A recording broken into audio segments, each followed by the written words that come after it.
Muchas gracias. Muchas gracias. Bueno, lo que pasa es que estoy agradecido.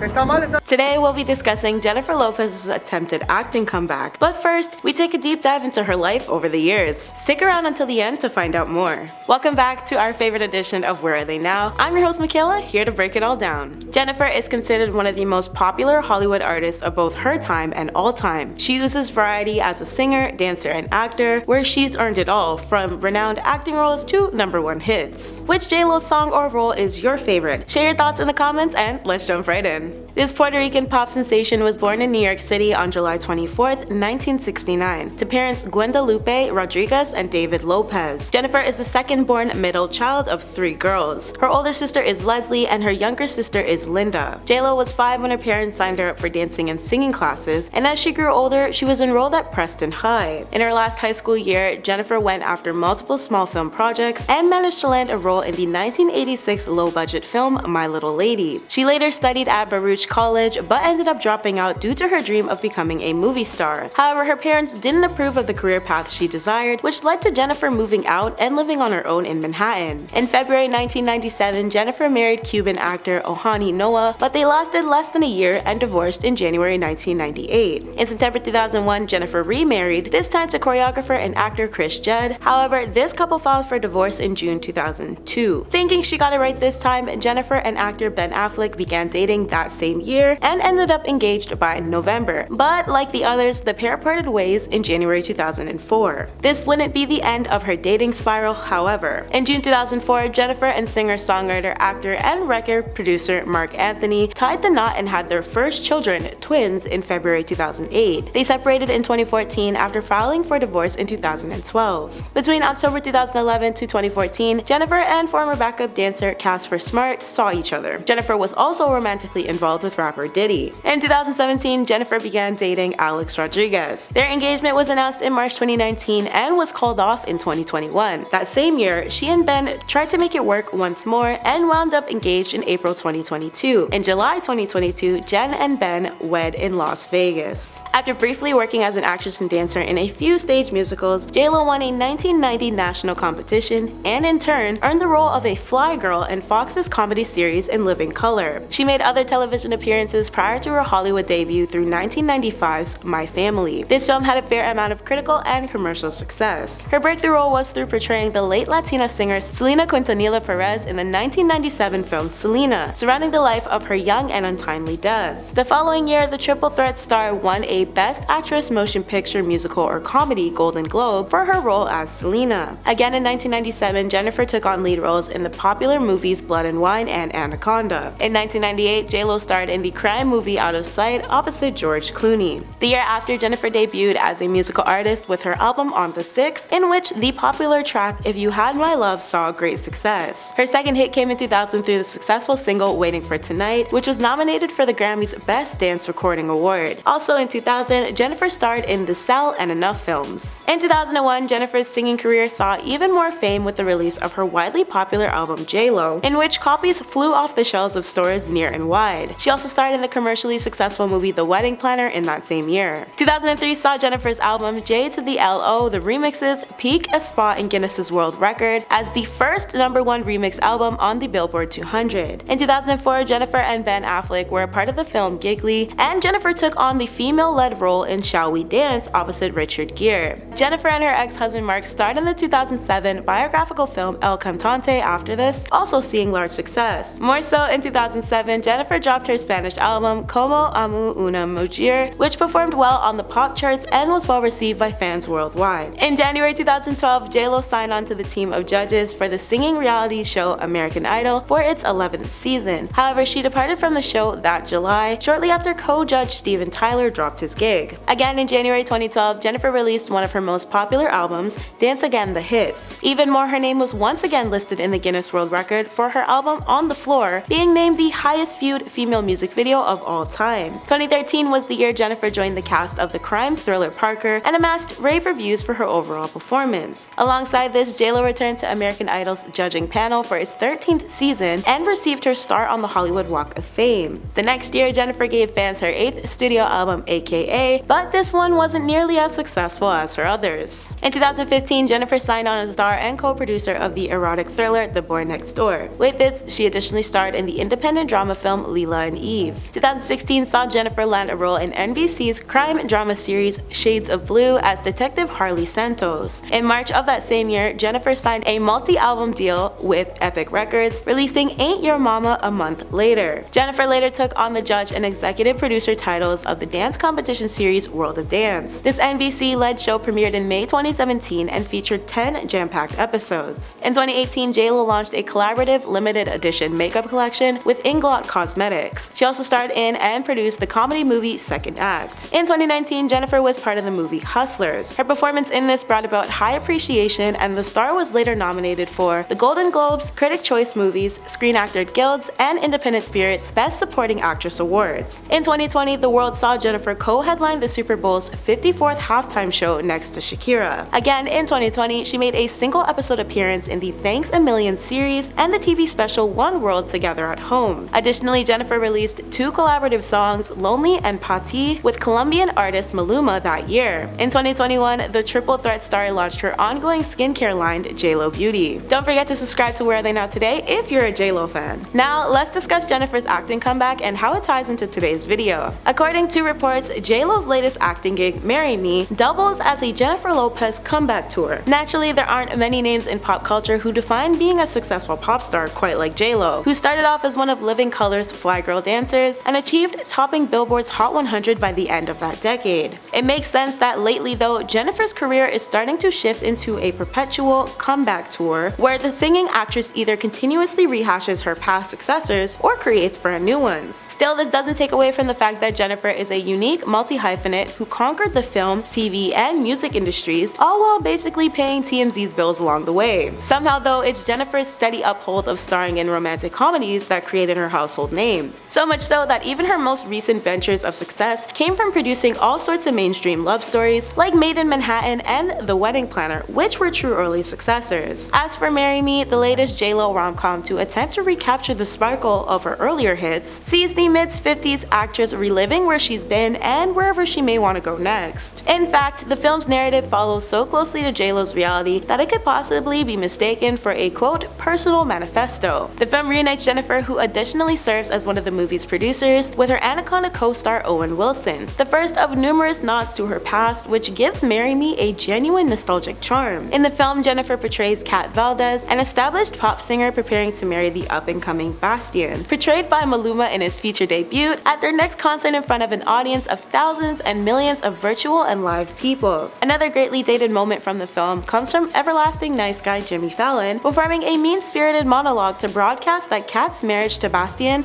will be her 4th. Of course, the same sentiment is true when it comes to Jennifer, who's also been married various times since 1997 and unfortunately faced these same types of deeply misogynistic comments for all of them. At its best, Marry Me resembles the warmest kind of reliability in terms of romance, which certainly continues to cement Jennifer as one of Hollywood's most valued romantic leads. Again, while the central plot of Marry Me is meant to be pure fiction, aspects of the film still seem to closely cater to the impact and trajectory of JLo's career, so much so that the film could be recalled as a publicly personal reckoning with some of her lesser real-life moments. Rather than simply telling the tale of a standard love story, Marry Me almost seems preoccupied with ensuring audiences that Jennifer cares a lot about her public image. The film has arguably reached its best from pairing with its agreeably low-key co-star Owen. The low-key actor portrays mathematics teacher Charlie Gilbert, a middle-class father giving his all to grant his daughter the life she deserves. His performance is both mild-mannered and emotionally lasting. Of course, it also helps that along with Jennifer's overall performance, the blend of guilt-free comedy, tasteful melodrama, and great soundtracks from the stars of the film will have Latin audiences at large sprinting to their nearest theaters. For others though, it's hard to consider Marry Me as anything but a quick attempt at a cash grab that it's been reported to be. According to reports, the film is banking on the quote, tried and true formula of mid-budget star films to make that turn a profit and find eternal life on cable television. Its opening weekend gross was larger than originally originally anticipated and served as Peacock's most streamed release of that week. The film arrived in full with a built-in redemption album and tour rollout for J-Lo that had the star justifying and answering every pros of controversy in her decades-long career, all while gifting fans with new music in the process. Outside of this though, Marry Me is nothing short of an enjoyable rom-com, even if it feels significantly catered for Latin audiences, which some reports state is because of the accompanying of Jennifer and Maluma's soundtrack collaborative album. Fans can assume they're safe with J-Lo and co. However, those still seeking the Lopez Essence, which was promised after Hustlers, maybe don't hold your breath until you've seen the film. Marry Me is restorative of some of the gentle sweetness that crafted J-Lo into a star, even if it seems to struggle to escape its own obstacles of the 3 decades of gossip column controversy surrounding its lead star. That's been today's WTN. Thanks for watching, friends!